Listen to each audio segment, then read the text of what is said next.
Hello, YouTube. We are coming live from the Fox 4 digital studio with a update on the death of Cowboys defensive end Marshon Kneeland. The team announced today that Neland died at the age of 24, the former second-round pick. The team released a statement earlier on Thursday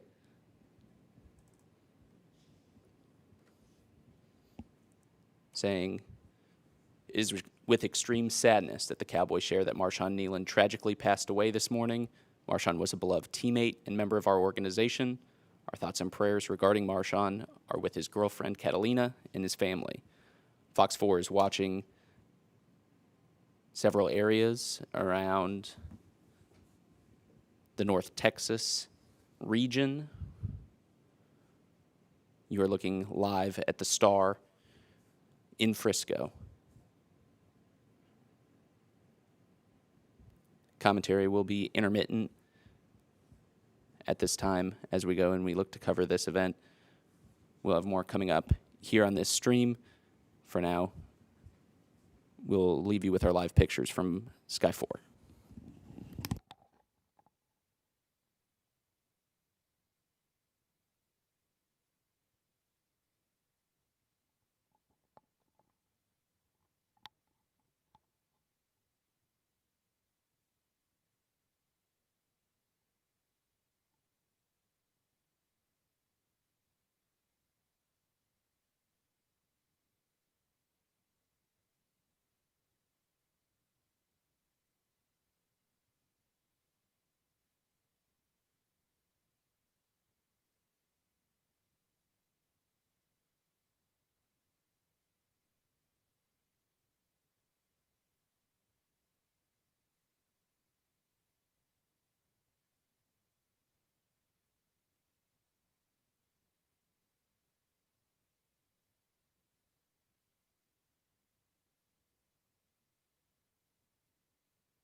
Checking back in from the Fox 4 digital studio, we are continuing to learn more about Cowboys defensive end Marshon Kneeland's death. It was reported on Thursday morning. Neland was a second-round pick of the Cowboys. His cause of death has not been released at this time. We do have a statement from Neland's agent saying, "I'm shattered to confirm that my client and dearest friend, Marshon Kneeland, passed away last night. I watched him fight his way from a hopeful kid at Western Michigan with a dream of being a respected professional for the Dallas Cowboys. Marshon poured his heart into every snap, every practice, and every moment on the field. To lose someone with his talent, spirit, and goodness is a pain I can hardly put into words. My heart aches for his family, his teammates, and everyone who loved him, and I hope they feel the support of the entire football community during this unimaginable time. I ask that you give his loved ones the privacy and compassion they need as they grieve this tremendous loss." Again, that statement is from Jonathan Persley, Marshon Kneeland's agent. The 24-year-old Cowboy announced dead at the age of 24.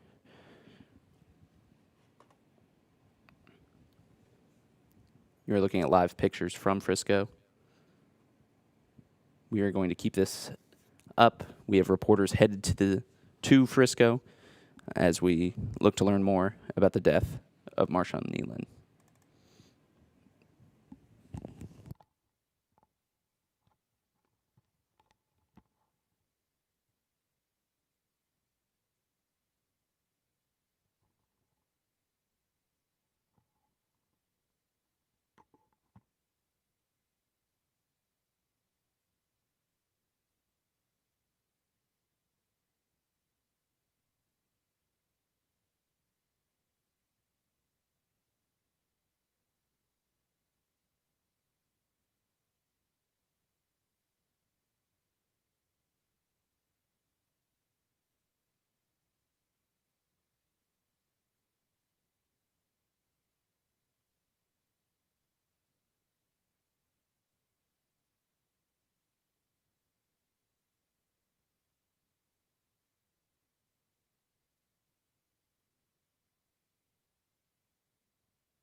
We're joining you live from the Fox 4 Digital Studio now.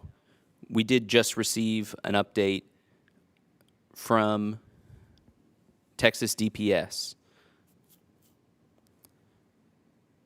It says on November 5th, 2025, at 10:33 p.m., Texas Department of Public Safety troopers attempted to stop a vehicle for a traffic violation on the northbound lanes of Dallas North Tollway near Keller Springs Boulevard. The driver refused to stop, resulting in a pursuit with DPS troopers. However, DPS troopers lost sight of the vehicle, and the pursuit was terminated. The vehicle was later located abandoned and has been involved in a crash on the southbound lanes of Dallas Parkway near Warren Parkway. DPS aircraft and troopers, along with the Frisco Police Department, searched the immediate area and found the driver, 24-year-old Marshon Kneeland of Plano, deceased from a self-inflicted gunshot wound. For inquiries regarding the death investigation, contact the Frisco Police Department. That update from Texas DPS just into the Fox 4 newsroom. Dallas Cowboys defensive end Marshon Kneeland, dead of a self-inflicted gunshot wound. We'll have more coverage on this coming up on Fox 4 News.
You are watching live coverage from Fox 4 on the death of Cowboys defensive end Marshon Kneeland. He's dead at the age of 24. We gave an update earlier on the stream from Texas DPS. We'll read that again for you now. On November 5th, 2025, at 10:33 p.m., Texas Department of Public Safety troopers attempted to stop a vehicle for a traffic violation on the northbound lanes of the Dallas North Tollway near Keller Springs Boulevard. The driver refused to stop, resulting in a pursuit with DPS troopers. However, DPS troopers lost sight of the vehicle and the pursuit was terminated. The vehicle was later located abandoned and had been involved in a crash on the southbound lanes of Dallas Parkway near Warren Parkway. DPS aircraft and troopers, along with the Frisco Police Department, searched the immediate area and found the driver, 24-year-old Marshon Kneeland of Plano, deceased from a self-inflicted gunshot wound. Fox 4 is going to continue to cover this story all day. We'll have updates coming up at 11 o'clock or as we get them. Stay tuned.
For those of you joining us on our stream here on Fox 4, we are continuing to follow the death of Cowboys defensive end Marshon Kneeland at the age of 24.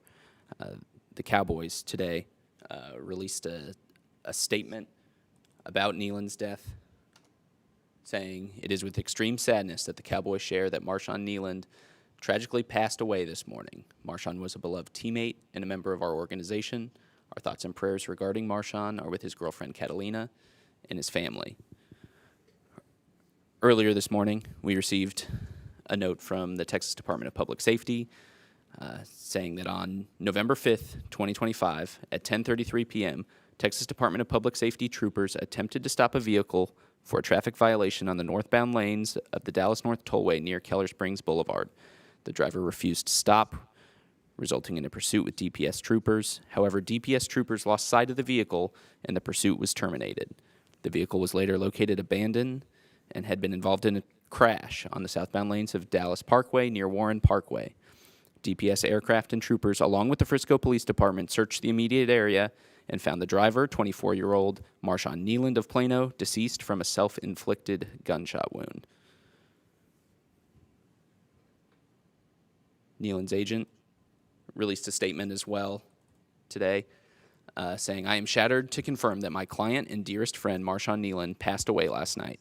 I watched him fight his way from a hopeful kid at Western Michigan with a dream to being a respected professional for the Dallas Cowboys.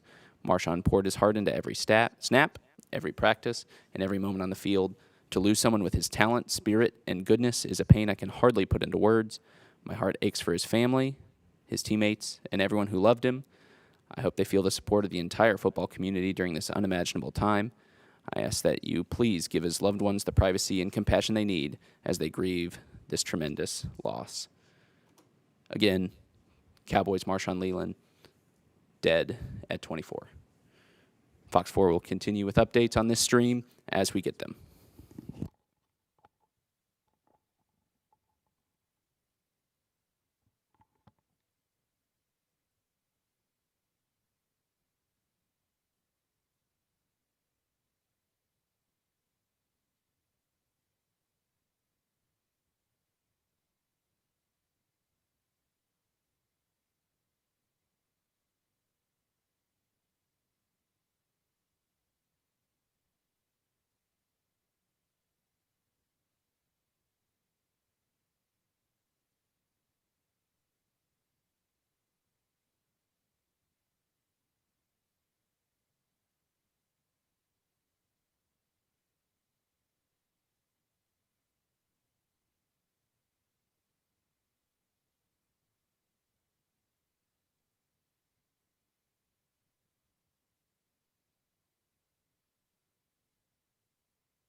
Welcome to our breaking coverage after a tremendous loss for the Dallas Cowboys. Player Marshawn Kneeland passing away at the age of 24. I'm Lauren Prisbel, joined by our sports reporter Jeff Kolb, and we really right now are working just to get some of the details about what happened here, what played out. We know that Frisco police have put out a statement saying it is believed that he died from a self-inflicted gunshot wound. They are saying that that investigation is still ongoing, but there was a lot leading up to this, right, Jeff?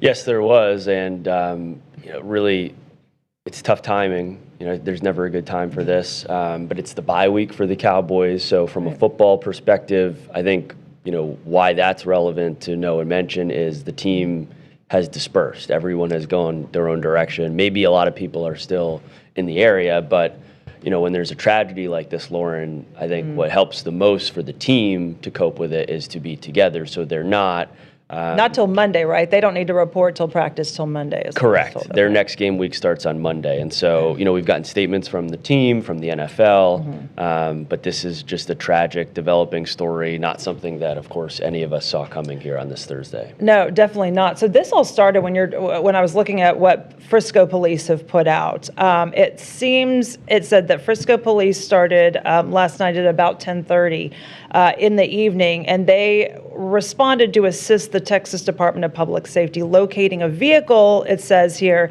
that evaded troopers during a pursuit. And after losing visual of the vehicle, troopers located it minutes later, crashed on southbound Dallas Parkway near Warren Freeway. So this right here, we believe, are some of the tracks that when the car, when he presumably lost control of the car. These are some of the tracks. This is near the right start. Near headquarters, right near where these players live and work. Yeah, and so what we were told is that initial reports indicated that a male suspect, later identified as Marshon Kneeland of Plano, fled the scene on foot after he crashed that vehicle. It says during the course of the search, officers received information that he had expressed suicidal thoughts to maybe some family members, to possibly his girlfriend at the time. And he was later located at 1:31 in the morning, deceased with what appears to be a self-inflicted gunshot wound. The cause of manner of the death still, again, to be confirmed by the Collin County Medical Examiner's Office. When we first got word of this morning, the Cowboys put out a statement just basically expressing their condolences, not releasing a cause, not revealing a cause at that time. And this is what they've shared. This is the post that they shared, expressing their sadness, their prayers going to his girlfriend, Catalina, and his family as well. You sat down one-on-one with Marshon not too long ago, and did a whole interview with him, and he talked about some of the struggles in his life. One, he lost his mom not too long ago. Yeah, we sat down in August of 2024. Okay. This was just his second season this year in the NFL. So August 2024, he had just been drafted that spring by the Cowboys in the second round out of Western Michigan, which it's not an Alabama or a Texas. It's not a huge program. So to be drafted out of a program like that in the second round is a huge accomplishment. And we really talked in depth about how his mother had passed away unexpectedly that February. And that's when the NFL Combine is. And that would have been a really easy opportunity to just say, I can't do this right now. He continued on, got drafted, and was playing for his mother. He would bring her ashes with him to every single game, and so he had a huge play the other night, right? Monday Night Football. I mean, he was the guy.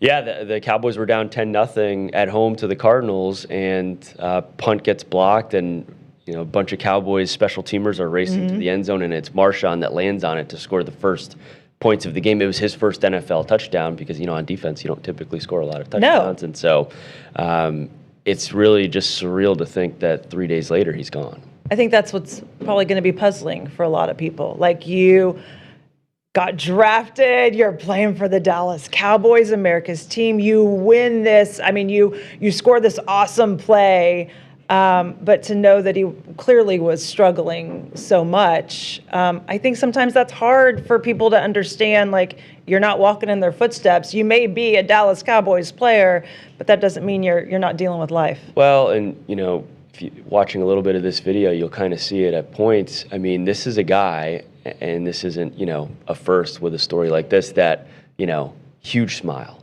Oh yeah, huge laugh, electric. Yeah, and so it's just not. You never would have known that there was something going on. No. TMZ, we're going to check in with TMZ's Michael Babcock. Michael, we check with you every week, and sure enough, I was following along as soon as you guys posted. One of the first ones to post. What is very, at least for me to hear, very disturbing scanner traffic from police. About what was unplaying last night and early this morning. What can you tell us? What have you guys learned?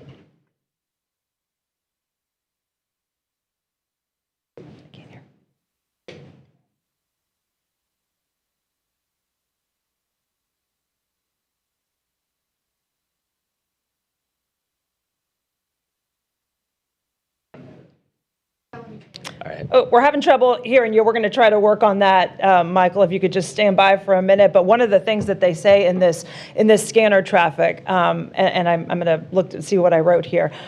You hear multiple times police saying he's armed, because someone had told them that he was, that he had a weapon on him, that he was mentally not stable at the time. Believed to be, when you listen to the scanner traffic, it sounds like it's his girlfriend that had notified authorities. Okay. You also hear we'll see. at some point one of the officers, and I think it's maybe whoever it is that's in charge of directing the officers, says, we now have a call from the NFL. The NFL has now called because they believe this is one of their players. So you can see how quickly this escalated. Yeah, when there's a situation like this, typically if a family member has alerted the team, given just the resources the Cowboys would have, and then they can lean on the league. And so it sounds like, from what we're hearing, that the football world deployed all their resources to try and help as this was developing. Fast as they could. All right, let's check back in with Michael Babcock with TMZ. Michael, can you hear us now?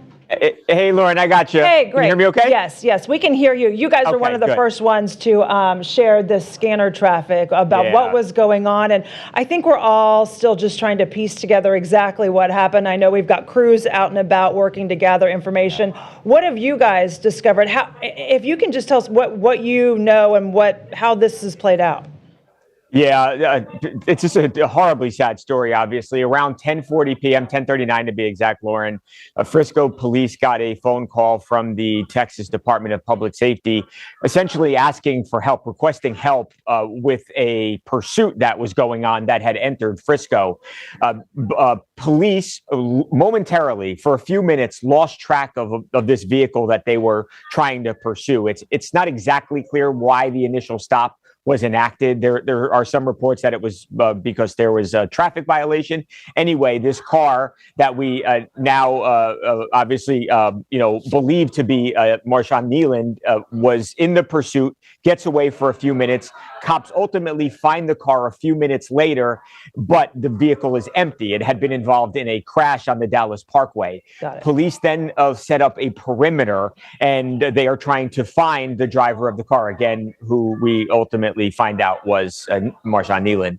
They use drones, they use canines, and ultimately, after 2 hours, using a drone that has some sort of heat-seeking technology where they could find the warmth of a body, they located Neland deceased in a portable toilet, and it appears it was from a self-inflicted gunshot wound. I guess one thing, if I can hop in, Lauren, that from the different statements we're getting, Michael, there was a pursuit, like you mentioned. We don't really know if, I guess at this point, I don't know if you have any more information on, was Marshon Kneeland speeding? Was there something else going on, or did people just alert the officials to go and try and pursue him because of what they'd learned? Yeah, so I'll say it like this: we haven't confirmed the information, but there are reports out there that indicate that he was traveling at a very high rate of speed, and that was the reason for the the initial stop, although they sadly didn't get him stopped. Try and pull him over, and he again momentarily gets away and then flees. But not confirmed by us. But the reports are that he was traveling at a very high rate of speed. I think it's puzzling. So there's about a 2-hour time frame. You're saying from where he leaves the vehicle to where they discover him. Yeah, that's exactly right, Lauren. It's from 10:39 to it's even more actually, Lauren. I think I said 2 hours, but from 10:39 p.m. To ultimately found at 1:31 a.m. So there was quite some time, and they say again they were using the drones, using the dogs to try and find him, but just sadly did not get to him in time. Yeah, on that scanner traffic that you guys played on TMZ, and I was talking about with Jeff, you hear them say the NFL has called. Yeah. I had never heard anything like that before, and it's not exactly clear how the NFL even knew this was going on, but the NFL called, and then one of the dispatchers says, I'm going to call the Cowboys. So it seems like the team and the league were involved in real time. Now, to what degree, that's not known. But yeah, I had never heard anything like that before, Lauren, that they actually said that, we've got a call on the other line from the NFL, and it's just not clear how they knew. You can just tell, though, even listening to the dispatch audio and what they were being told from the girlfriend and from the family, they were really concerned about his mental state and that he might do something to himself. And sadly, the worst outcome here happened. Yeah. Was there anything else, Michael, that seemed uncharacteristic from other scanner calls like this that you've listened to in the past? Yeah, just that was the one part that stood out to me. That and not that it was unusual, but just the concern for him that you could tell that it didn't seem like things had been going well for him. It seemed like he had been dealing with some mental health issues leading up to the incident, and it was very clear that that's what the family was feeling. It's a horribly sad story when 24 years old. It just feels senseless. Yeah, we heard from his agent. His agent said that he poured his heart into every snap, every practice, every moment on the field. Yeah. And his statement says, to lose someone with his talent, his spirit, and his goodness is a pain I can hardly put into words. I think while he was struggling, he clearly was loved by many. And that was one of the things that I've noticed. It seems he was very well liked, Lauren, that everybody loved being around him. And I think that's a credit to him. It probably says a lot about him as a person. Yeah. Yeah, there hasn't been a ton of social media reaction from his teams yet. I'm sure they're still from the teammates processing this. Right. One defensive teammate, Wanye Thomas, just said, sick to my stomach, my brother. And so I'm sure there will be a lot more of that throughout the course of the day. And the week. I think so too. And I suppose maybe because you guys are on the bye week this week too, that everyone's not at the facility today. But I would think, I think the tributes probably start rolling in here very soon. Yeah, we've heard from the NFL. They did a post, obviously the one from the Dallas Cowboys.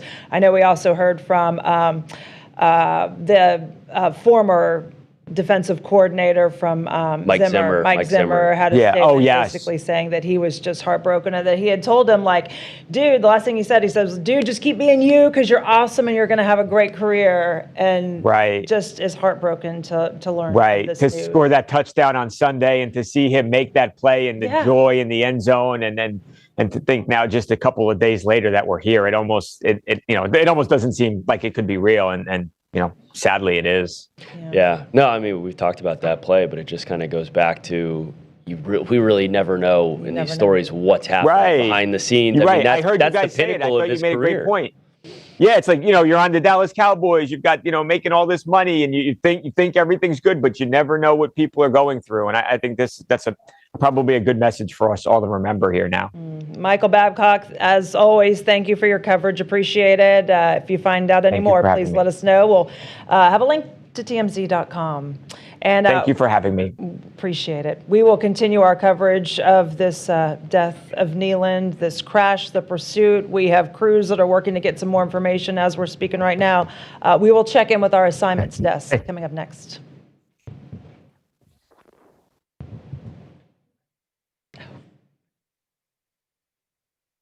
I even have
Whenever they.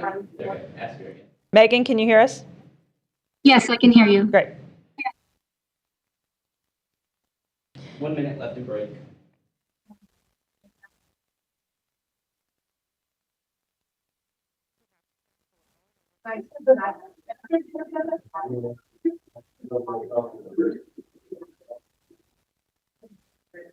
I know.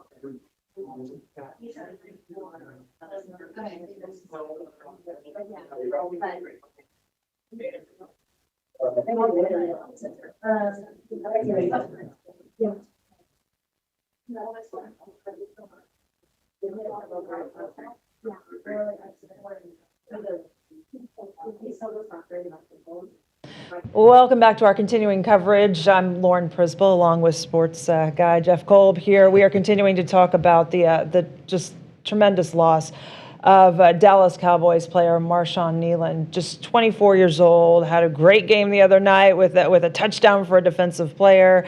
And now we're starting to hear about what played out over hours. It started at 10:30 last night and stretched into about 1:30 this morning when he was found deceased. It's tough to wrap your head around, I think, for a lot of Cowboys fans who really hold these guys as heroes right now. Yeah, and I struggle with how we talk about the football part of this in these stories because, I mean, face it, that's just so secondary, at least, right? But, in terms of what this football week has been, it's been the ultimate up and down. I mean, you lose on Monday night. There's this real loss of hope and I think general feeling that the season's a wash. Done, right. Then Tuesday, Jerry Jones makes this massive trade to upgrade the defense to bring in this superstar in Quinnen Williams to team up literally right next to a guy like Marshon Kneeland. And then 2 days after that, this tragedy with Marshon Kneeland. And I think obviously, Lauren, there's just so many more questions we have. Yeah. And maybe we'll never get answers to as far as what he was struggling with. I think it would be probably inappropriate or faulty for people to hypothesize that this was football related. When you look at his career, I think that he probably would have told you that he hadn't really attained some of the goals and levels that he wanted to on the football field. But if I had to take a guess, I don't think that football had much to do with this. Right. I could be wrong. Well, we're hearing from football coaches, some of the coaches with them, and they all said they kept telling him, "You're doing awesome. You're rocking it. Just keep on going, keep on going." So it obviously he had a lot of promise. He had a lot of hope. At least when you talk to his coaches. We're going to bring in Megan Boyd right now, who's on our assignments desk, because as soon as this broke this morning, the very first, I can't remember what time it was. It was probably 8:00 maybe when our desk got word from the Dallas Cowboys that Marshon had passed away. There were just so many questions, and now we're starting to learn about this whole crash, police pursuit. What do you got, Megan, right now? What are crews out and about doing? What are we learning? Yeah, Lauren, as you mentioned, it all happened pretty quickly. We first get that initial notice that a 24-year-old player passes away. You have so many questions. And then very quickly we learned how big of a deal this really is and what went on. We first heard from DPS. That's the interesting thing here is that you have those two different agencies that were involved here. DPS, as we heard from TMZ earlier, was trying to make a traffic stop for a traffic violation. And they said that they lost sight of the vehicle. And so they ended the pursuit. It was over until a few minutes later, Frisco police kind of stepped in and continued that until we saw that car was crashed out, and they eventually found him later in the evening. So we got those two pieces of information from police, but we know that there are still a lot more questions. Peyton Yeager is actually in the exact area that we're showing right now. Our chopper launched to that area this morning. We noticed these skid marks in the grass here. That's right in the same area where police say this happened last night. Obviously no vehicle there, but Peyton Yeager is in that area now. We heard again earlier that he was found several hours later. So Peyton is kind of looking around, seeing what they can see in that area. We know that he lives in Plano. Our helicopter flew by that area. It's an apartment building, so there wasn't much to see there, but just trying to piece together what we can from behind the scenes, trying to see if there are family members that would want to speak to us and things like that. We're seeing right now what looks to be, I'm guessing, a investigator right now measuring, maybe taking photos of these tracks. So obviously this, is something that police are still focusing on right now. I think we have this big question right now. What happened between 10:30-ish when, DPS was allegedly chasing, trying to get him to pull over, this vehicle to pull over, and then Frisco police take over. We heard from TMZ that they had canines out there. Frisco police even mentioning they've did this whole search for him. And that was hours. I mean, it's like 10:30 not till 1:30 in the morning, where they said that they found his body, presumably dead from a self-inflicted gunshot wound. And TMZ mentioned, and I don't know if we have this confirmed by anybody, if you've heard from Frisco police or DPS, but that his body was found in a portable bathroom. Have you heard that? That was the first I had heard it as well. I've been texting with Peyton. I asked her if there were any in that immediate area. She says no, but like you mentioned, this was several hours later. So police have not given a clear direction as to exactly where he was found. They just worded it as found nearby, like you said, at 1:30 in the morning. So Peyton said she did not see any portable toilets in the area. That's not to say it wasn't there and it's been moved, or maybe it was further away than what she's seeing right now. But there's a lot of construction in that area. Jeff and I were talking about earlier that this location, I mean, it's right by where the Star is. Yeah. No, it is. Right. And from what we know, Marshon lived in Plano. So this was his home area ever since he was drafted in 2024. He grew up, spent his whole life Grand Rapids area, went to school at Western Michigan, and then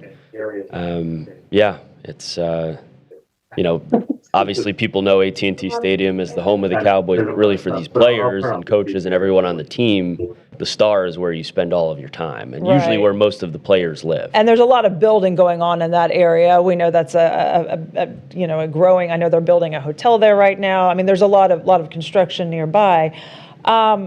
Megan, as far as, so you have Peyton working on that right now, and I know our those that are on the doing an interview, doing the web, doing all of our web stuff. I know they've been taking a look at some of the statements. I mean, we really haven't heard, Jeff, as you mentioned, from any of the one player had something to say, but we're waiting to hear from some of the other players. I think this is probably just going to take a while to just set in. I can't imagine, I think about Dak Prescott. He's the first one that comes to my mind.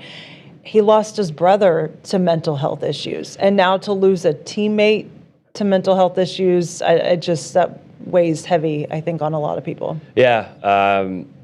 If I know Dak Prescott like I do, he will have something amazing to ultimately say on this when he's ready. But to your point, I don't think many of these teammates are ready. No. Dak lost one of his brothers, Jace, back in April of 2020.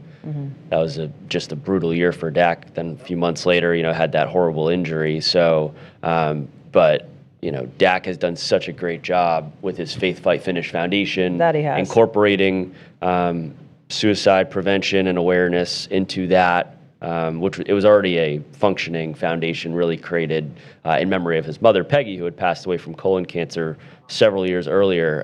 So I was just literally actually checking on Dak's X, his Twitter, whatever we call it these days, and he hasn't shared anything today. But ironically, maybe we can bring this up at some point. The second video on there is him shooting hoops with Marshon Kneeland. Oh, look at that. Yeah. Here, we'll just turn it around. You can see. So this is Dax. I'm just going to turn it to this camera right here, maybe. Let's see if we can pull up this camera. So it's Dak and Marshon, and they're just joking around, looking like they normally look like in a locker room, right, Jeff? And throwing baskets into, and throwing what? Cornhole, bags, whatever we call and it. They were doing Michigan, they might have called it bags. He might have called it bags. Dart. So, I mean, just to what I was sort of saying much earlier on in the show, Lauren, this was a guy who you just saw him having fun. You saw him shooting basketballs in the locker room, and it's just it's tragic. And it's not the first tragedy that this team has dealt with, obviously throughout its history, but even in recent years. Also in that same 2020 season, they lost a strength coach, Marcus Paul, very tragically. Not a suicide situation, but, again, one difference from then to this situation is the team was not on a bye. They were all together, and so they were able to grieve immediately. And so, one thing I think we wanted to make sure that we mentioned is, if you're needing help with suicide, make sure you call the National Suicide Helpline 988, and there are great people that can help. That can help, yeah. The bye week really kind of does throw an interesting curveball into this, and the fact that they don't have practice until Monday. So I'll be interested to see what the Dallas Cowboys do. Do they go ahead and reach out to all the boys and bring everyone together? Do they, I'm sure. you think? Well, I don't know about bring together, but definitely reach out. First-year head coach Brian Schottenheimer has said on multiple occasions that, relationships and culture are the most important thing, and because of that, he has made it a habit to reach out directly to players, even if there wasn't something major he needed to share or ask of them. Just, hey, what's up? Hey, how are you doing? And there was a funny video that kind of went viral earlier this year when Micah Parsons was still a Cowboy, when Micah had actually called Schottenheimer to wish him goodnight. Doing that whole viral trend. Yes, and so that was funny. Obviously, we're feeling pretty much the opposite emotion today, but I imagine Brian Schottenheimer, and not only Schottenheimer, but when you think about football, there's so many assistant coaches. It's a big family. They will be reaching out too, so I'm sure those defensive line coaches, the ones that worked closely with Marshon and his direct teammates, because in football, you're working really with your position group closely. If you're the quarterback, you're working with the quarterbacks, receivers, and so on. And so this is just going to be a really difficult time for this Cowboys team. You did a one-on-one interview with him, with Marshon, not too long ago. I just keep going back to thinking about the fact that he had lost his mom. The family didn't really say too much about her passing, but we knew that it was really hard on him. In sort of a sudden, quick way. But he would carry her ashes around. I mean, this is something that, even though he's happy and he's joyful, and you see him on all these videos looking so joyful, his heart was clearly heavy. Yeah, and I know I keep going back to the laugh, but I remember in that interview asking him some of the harder, sensitive questions, and he would laugh before answering. And I found that, it's just something that stuck with me, you know what I mean? Because it's like, sometimes when we talk with people about extreme loss, you're expecting tears, sadness.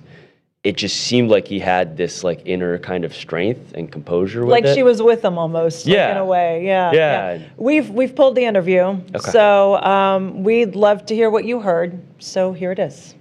Super Bowl starts here.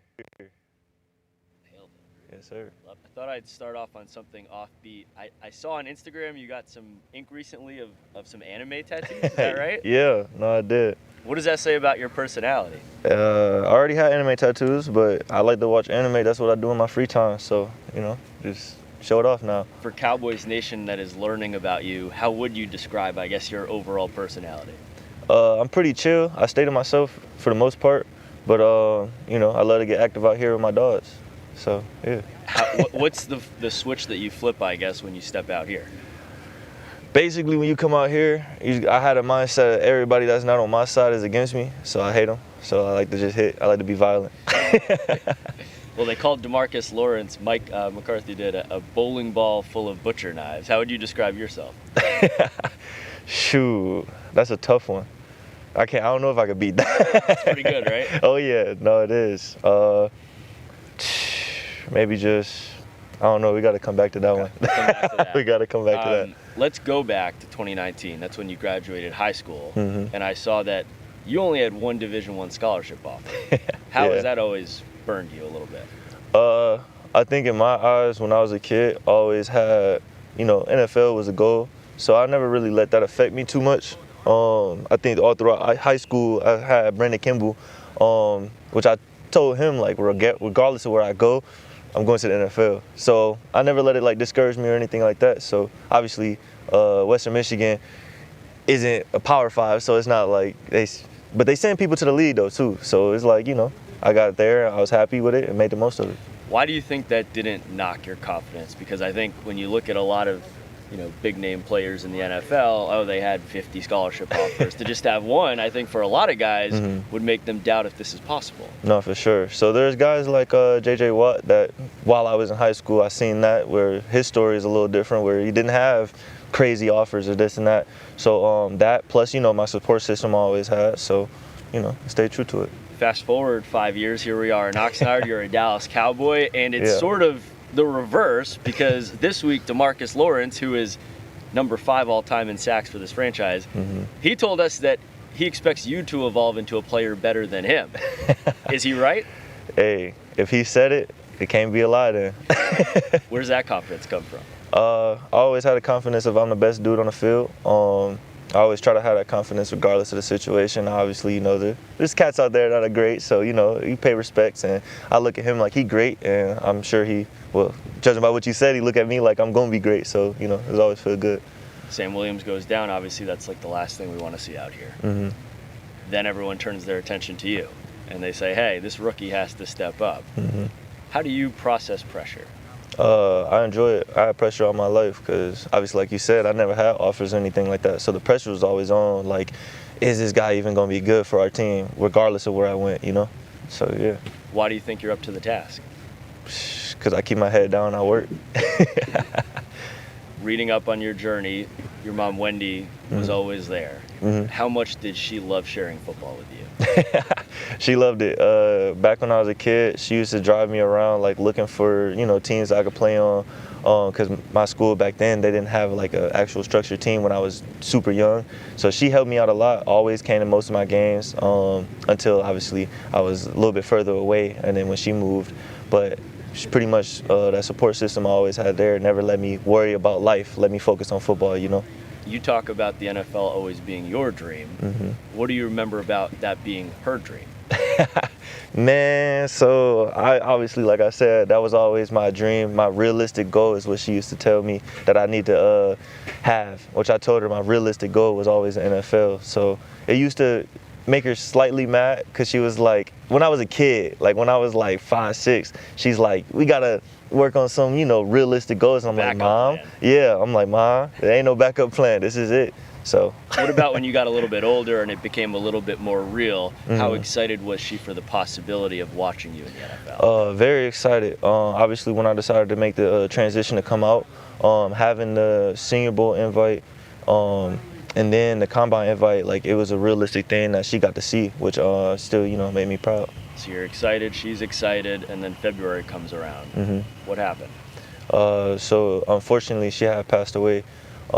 We chose, you know, not to go public about what happened with it, but you know, she passed away. I think it was a week before it was either Combine or Senior. I think it was a week before the Combine. So, you know, it was tough. It was obviously a tough loss that I didn't really get to process fully. Just then, I didn't get to process fully then because the Combine is like right here, and that's one of the most important things in a career. And I know she wouldn't have wanted me to like be down on myself too much, just because she knew my goals and she obviously pushed for me a lot too. I completely respect not going into what exactly happened, but just for clarity's sake for the story, if you're willing to share, how sudden was it? Because when I was reading up about it, it kind of sounded like this happened over a period of a week or two, or is that not right? It happened overnight. Yeah, it was overnight. So I remember it because I was playing the game because it's night. We about to have workouts the next day, and I get a call from my aunt, and she told me like, sit down and like stop everything I'm doing. Code red, code 911 emergency. So I'm thinking it's nothing big, not a big deal until obviously I sit down, answer the phone call, and she told me that, and I think I just had like a couple hours of like disbelief because it was unexpected. Like she had health problems and stuff like that, but it was nothing life-threatening. It was nothing like, oh, she might not have that long to live. You know what I mean? So it kind of hit for the next good while, but like I said, you gotta had to snap out of it. Had to lie back in for the NFL, and because I know. Like, obviously, I knew her, but she said she wouldn't want me to grieve in that situation. She wanted me to, continue chasing my dreams like I am, and, keep making her proud. When you heard the words from your aunt over the phone, what came over you? It was, like, shock and disbelief. Like, I know it's a bad thing to say, but I thought she was joking. I was like, in my head, I'm like, there's like, no way. Like, you know what I mean? Because you come to the NFL, everybody say, I'm gonna buy my mom's this, I'm gonna get my mom's this, like, we all straight. And that's pretty much how my plan was. It's like, okay, I'm gonna help my mom for all the time she helped me. So it's like, that's a part of the dream that I had, which now is not able to happen like that. So, yeah. You have the shocking loss, and then at the same time, as you said, you were right in the middle of the draft process. How did you move forward? I just had to lock in on, how she was always there for me for football, and like a lot of the problems she had, she never let it show for real. And she let me focus on football. Like she never came to me with anything. Like she was one of the strongest women I know in my life. So I know, like with that being said, she wouldn't want me to worry too much then. Like obviously after that I had time that I was able to take a loan and work on those, but had to lock in like that. I watched the video of you on draft night on the couch, just a room full of people, huge celebration. At what point after that moment did you take a moment to maybe talk with your mom? It was definitely that night. So I had a little, I have a, I think it's called urn with her ashes in it. So, I was able to just go outside, like take my time away from people and just, basically hold that and, act like she was still there. What'd you say to her? We made it. Yeah, we made it. What would she make of all this if she was here right now? She would probably be here right now, knowing her. She'd be like on the fence. She would be, like every kind of mom every practice that we had, she would want to be sitting right here. So you have this urn. How often do you wear it around your neck? All the time. Obviously, I try not to wear it on the field because I accidentally wore it one time and it got ripped off. Didn't lose the urn, I just had to replace the necklace. So on the field, I try not to wear it, but other than that, everywhere else you can see me with it. September 8th, you step on that field in Cleveland. How will you take her with you? I mean, the urn's going to be there. It's not going to be on me on the field, but it's going to be in the locker room. It's going to be there with me in spirit. Awesome. I appreciate you sharing, man. Yes, That's not sir. easy. Thank you so much. That's pretty cool. Yeah. What is that? Not that I'm an anime guy. It's Sukuna, Kenkaneki, and then Kaiju number 8. Okay. Decently newer anime. It's all nice though. It's more of a realistic artist. So like it was fun for him because I think it's one of his like maybe second or third anime pieces. Yeah. But like he does realism. So like this was easy for him. Wow. What else is... You were just hearing Marshon Kneeland's love for anime. We heard about him lovingly talking to about his mother. This was an interview you did in 2024. Right. He talked about wearing ashes around his neck or leaving him in the locker room when he was on the field. But he also said, you asked him how he moved forward after her death, and he said, I know she's here with me. I know she would want me to keep on keeping on, and that's what he set out to do. Yeah, and he had that little urn with the ashes, and it was kind of a funny little tidbit he gave me, because I remember when we sat down for the interview, I said, "Oh, do you have it on you?" And they had just come out of practice, and he said, "Well, no, I learned that I don't want to bring it out on the field," and it had ripped off one time when he tried that, and so he said, "I'm not going to play with it, but I'll keep it with me," and he would even bring it to road games, leave it in the locker room, and I just thought that moment gave me such chills when I asked him about draft night. And he said, "Yeah, I went right outside and took a moment and spoke with her." And talk with her. Well, which is tough. It's tough to now see that light, that bright light in him, and to know what played out overnight, those few hours. We are continuing to get some more information and statements from people who knew him well, like head football coach Lance Taylor. This is from Western Michigan, the football coach. Here it is. "My heart is absolutely broken over the loss of Marshon Kneeland. He was so much more than an incredible football player. He was a remarkable young man who meant so much to our program, to me personally." He talks about that energy, that smile, and how it was infectious. He said, "During my first season here, we developed a special bond. It went beyond football. His passion for life and his teammates were unmatched." And it says that the whole Bronco family just basically is devastated, and that he will forever be a part of that brotherhood. Yeah, he spent 5 seasons at Western Michigan, and like I was saying earlier, that's right where he grew up as well, and so that whole area in Grand Rapids is really hurting today. No doubt. We are going to continue to follow this. We just got an update from Plano Police. We're going to check in with our assignments desk for more information on that after a quick break.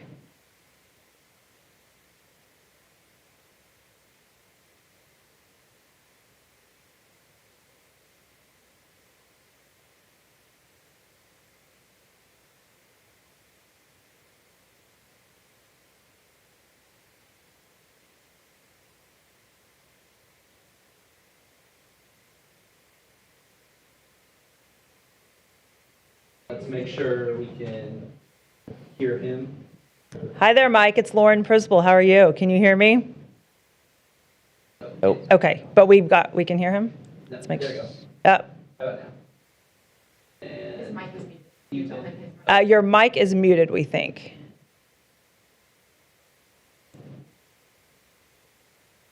There you go. There we go. Hey, Mike. Hi there, Mike.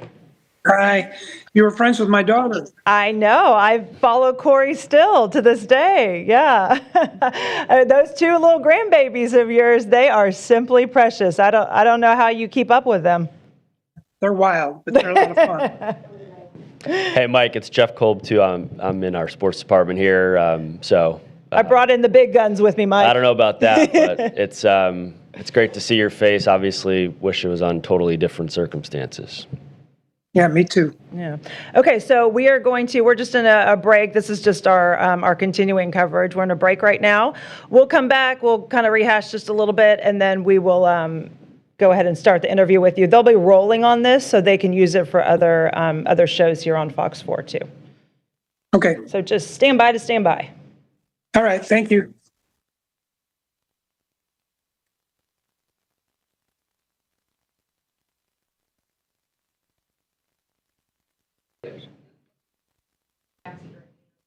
No, you're good.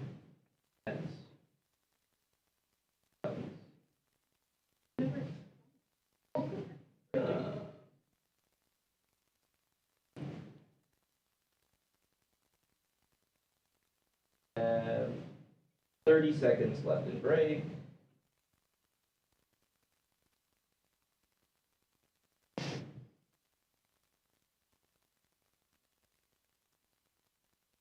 Yeah, him break. Him make it. Yeah. Are they really good details? There you go. We got 10 seconds left in break.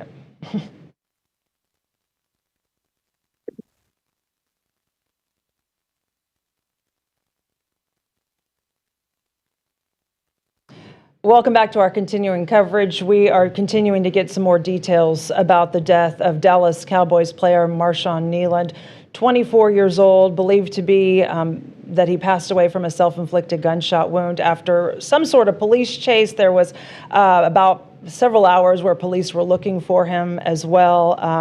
Our news desk still gathering some more information. We'll have that coming up, but we want to turn now to former Dallas Cowboys defensive coordinator Mike Zimmer. Mike, thank you for being with us. I know you coached Neland during his rookie season, and we keep hearing over and over from everyone, what a bright light, what a smile. I know you've echoed that too. Yeah, he was a great person. You know, I think when I think back about Marshon was every day in the walkthrough, he was pretending like he was in a game. Each step, each footwork, each hand placement. You know, he had a big smile on his face all the time. I know that my last conversation with him was, I said, you keep being you, you're going to be a great player in this league and you're going to have a great career. Yeah, Mike, you know, I think one thing I struggle with a lot of times with these types of stories is people rush to talk about the football part. You know, you've been a coach in this game for so long. How do you balance those parts? And what would you tell to people about, you know, looking at the person and the story and not remembering and judging a guy like Marshon Kneeland based on football? Well, I think the biggest thing is that, you know, we all have to remember that the person that he was, the spirit that he gave, you know, the fun times that we had together. You know, I just feel like the world has lost a really, really good person, and you know, it's unfortunate and way too soon. Did you know he was struggling? Did you know he was having such a tough time? I did not. You know, I've gotten a lot of texts today, and you know, I could have guessed a million other players, and he would not have been one of them that I would have guessed that would have been struggling mentally. But you know, that's why you never know. You know, it's why you try to, as you're a coach and a friend, you got to try to get to know as much about each one of these guys as you can. Yeah, obviously, Coach, this will hit this whole team hard, you know, and they're on the bye week. I think that makes it even more difficult that they're not together. You know, with some of these players on the Cowboys right now, like Dak, like Solomon Thomas, you know, they have history with suicide, and I know you do too. How does that make this hit differently, and what do you say to people who are struggling like Marshon appears to have been? Yeah, I think you know, it's a real tough world, and you know, as professional athletes and men in particular, you know, we all want to be stronger than the other person, and you know, it's just you need to be able to talk to people. I know the Cowboys have a great people in house to communicate with, but everybody in the outside world, you know, it's not embarrassing to go tell somebody you're hurting. It's not a crime to tell somebody that you need help. I think that's the biggest thing. As far as a team now, I mean, you know the inside and out of the Dallas Cowboys. How do they handle this? I mean, it's a bye week now. Do they bring the players together? Do you think they'll wait till Monday? How do they make sure that no one else is struggling? Because, I mean, when you say, I mean, it just hurts my heart when you say, this is probably one of the last guys I would imagine that something like this would happen to. How do you then not worry about every other player on your team? Yeah, that's a good point, and that's why you got to have all the inner workings that the Cowboys have in order to make sure that they're communicating with each and every one of the players. And you know, the problem is most of the players are going to say, "Yeah, I'm good." I mean, you know, that's how we are. That's how we act. Mm-hmm. And you know, hopefully that them seeing this will help them be able to be a little bit more open about their feelings. I do think it is tough with you know, being on the bye week, not knowing when the funeral is going to be or where it's going to be or any of those kind of things. You know, I just feel like there's got to be a bunch of long distance reaching out to a lot of people right now, and you know, that does make it a little bit more difficult. They can't all get in the same room. I'm assuming that they're probably going to get on Zoom and tell everybody, you know, and have a meeting that way and just talk about it.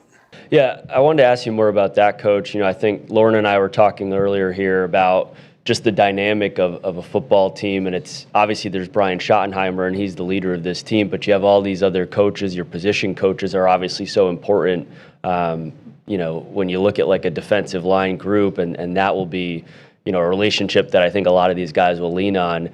Here in this moment today, even on this bye, what do you imagine Brian Schottenheimer is doing, and these coaches, how are they reaching out to these players, and what's their message, do you think?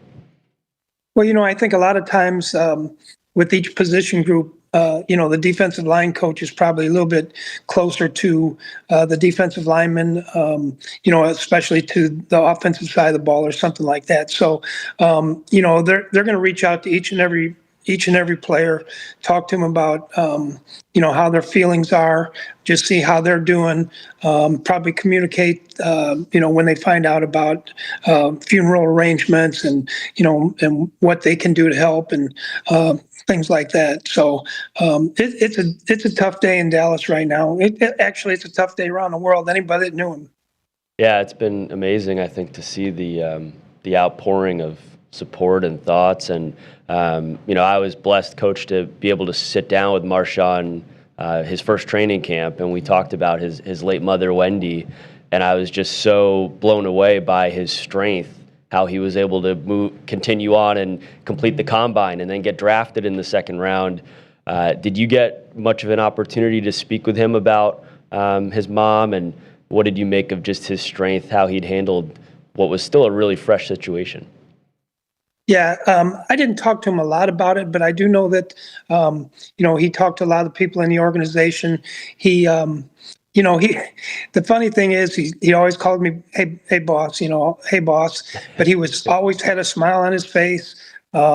He was so eager to learn, and he wanted to learn everything. And when we drafted him, Greg Ellis was one of his biggest advocates, and he said that I really feel like this guy is who I was when I got drafted. And so Greg became very close with him, and the way that he worked with him with his hand placement and get off and things like that. So it was I just feel so bad for not for him especially, but his family and the people there in the organization. It's just a sad day. Yeah, no doubt. As far as where we go from here as in the Cowboys organization, and do you think we'll be hearing more about this? Do you think the Cowboys will be really transparent about it, or do you think this is more something that is kept personal and it's more on the personal side of football, if you will? I do think they'll probably keep it as much private as they can.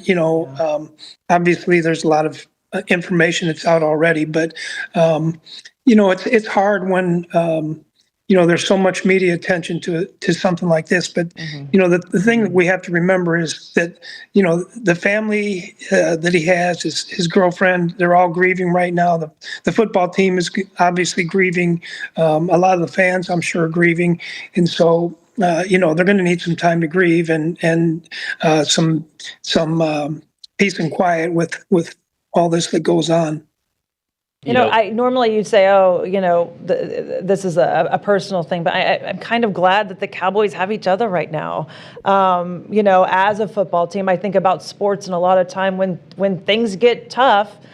So, I think about like the pandemic, or I think about other things that have happened in this world, and 9/11. We turn to sports a lot because it gives us some sense of unity. Mike, I know you've gone through tough times, and you always go back to football, to coaching, to you just try to do what brings some joy to your life, right?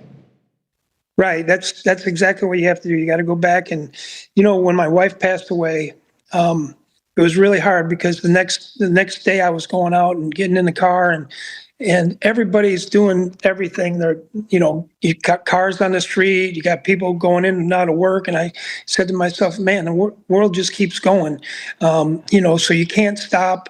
You just got to keep going. And, you think that today that the world is going to stop, but it's not. It's going to keep going, and you got to figure out a way that how you can support yourself and support the family around you, and then figure out, how you're going to deal with the grieving part. Well, and I think that's part of what makes this complicated too in so many ways is, that there will be a game coming up, not next Monday, but the Monday after. It'll be on national television.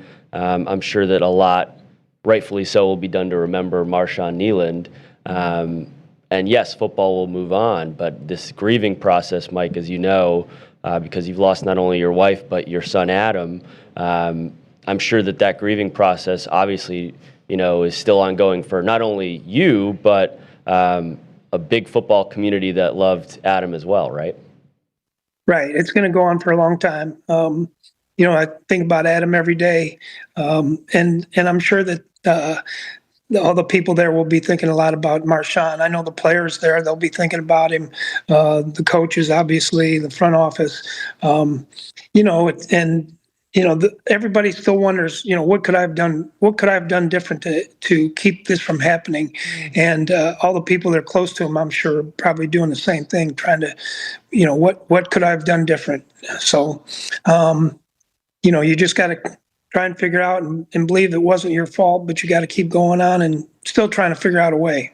Yeah, and keep their spirit alive. Keep the stories. I love when you lit up talking about Marshon and just his spirit, his sense of, keep on going, that he was on the football field. So you keep those stories and you keep that person alive, at least their spirit alive. Yeah. And try to share the good times. No, it's a beautiful thing, Mike. I know this is a really tough moment, and I know we really appreciate you helping us remember Marshon for all of the great attributes and things he had, and I just keep going back to that laugh and that smile. I thought just being around that locker room, it was as big as any that you would find. Yeah, and I believe that, and like Lauren said, that we have to remember the good things about him, like you're talking about, the smile and his enthusiasm, and how he wanted to be great. I think about when everything he did full speed, and whether it was a practice, and he'd get people upset, and he didn't care. He just wanted to continue to get better and try the best he could, and he wanted to be the best football player and the best Dallas Cowboy he could be. And it takes time, Coach, as you know, as from a football standpoint, to try and reach your potential and take steps in the league. I know, Marshon had just one sack, to this point, but a ton of potential. That's why the Cowboys took him second overall, or in the second round last year. What would you say just about the potential you saw from working with him last year on the football field? Well, I really thought he's going to have a great career. He was never going to be a speed pass rusher. He was going to be a power rusher that had to learn how to use his hands, and that's why we drafted him a lot. And Greg could work with him in that way.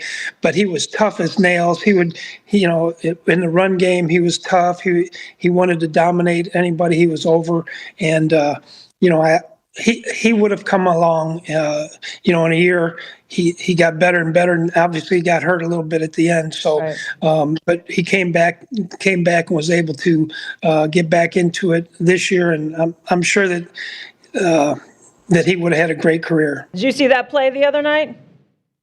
I did. What'd you think, Coach? I was happy for him. I'm sure he was happy as well. And but that's the kind of guy he was. He's going to go full speed, and he's going to beat everybody else to the ball, so he can recover the fumble and go in for the touchdown. Former Dallas Cowboys defensive coordinator Mike Zimmer, thank you for joining us. We really appreciate it. Thanks, Zim. Okay, you have a great day. You too. All right, our continuing coverage on Fox 4 all day long. I know you're headed out to go work on this as well. Yeah, we'll have a ton of this on Free for All, just the latest from really just a tragic story. Yeah, you can stay with Fox Local all day.